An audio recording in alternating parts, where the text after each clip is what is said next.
Welcome back to Terror Tales. Tonight, we venture into the shadowy heart of a haunted cemetery, a place where the dead don't always rest in peace. I had always heard the rumors about Blackwood Cemetery.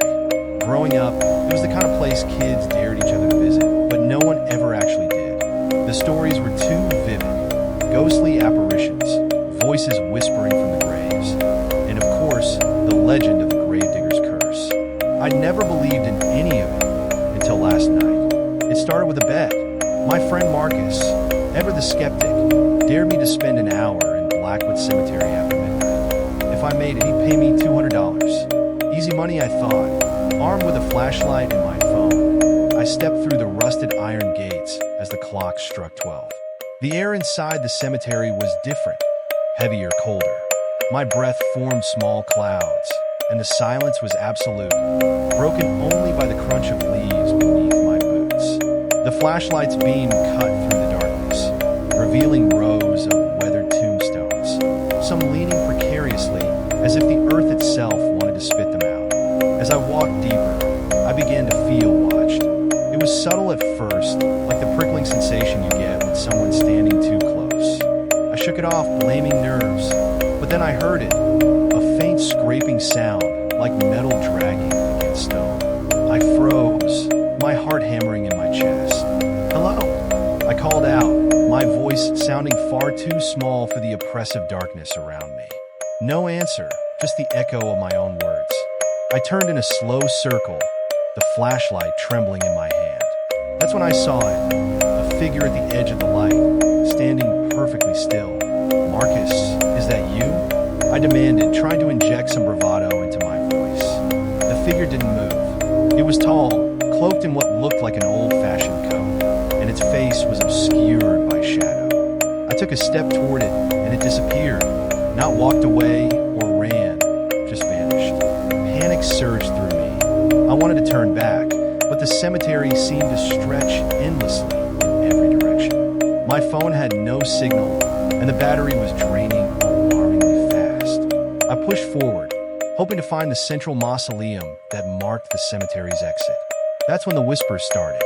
Soft at first, like a breeze stirring the leaves, but they grew louder, more insistent. They weren't in English or any language I recognized, just a low, guttural chant that seemed to seep into my bones. I clamped my hands over my ears, but it didn't help. The whispers were inside my head. Desperate, I broke into a run. The flashlight's beam danced wildly, casting grotesque shadows that seemed to twist and writhe. I tripped over a root and fell hard, the flashlight skittering out of my grasp. In the darkness, the whispers stopped, replaced by a low, gravelly voice right next to my ear. "Why are you here?" it growled. I scrambled to my feet, my hands scraping against rough stone. The flashlight had rolled to the base of a large tombstone, its beam illuminating the name, Ezekiel Crowe. The Gravedigger. Legend had it that Ezekiel was buried alive by vengeful townsfolk after being accused of grave robbing. They said his spirit roamed the cemetery, seeking revenge on anyone foolish enough to disturb his domain. And now I was standing on his grave. The ground beneath me shifted, and I stumbled back as a skeletal hand burst through the soil, clawing at the air. Another hand followed, and then a head, its hollow eyes glowing with a sickly green light. Ezekiel Crowe was rising. I grabbed the flashlight and ran, not daring to look back.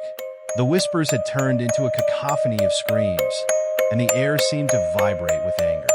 The gates were in sight, but so was Ezekiel, his ghastly form moving impossibly fast, closing the distance between us.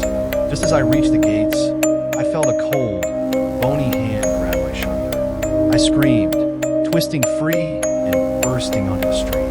The moment I crossed the threshold, the noise stopped. I turned, but the cemetery was silent and still, as if nothing had happened. The gates creaked shut behind me, locking me out or locking something in. I didn't sleep last night. Every time I closed my eyes, I saw those glowing green ones staring back at me. I don't know if it was real or if my mind was playing tricks, but one thing's for sure. I'm never going back to Blackwood Cemetery.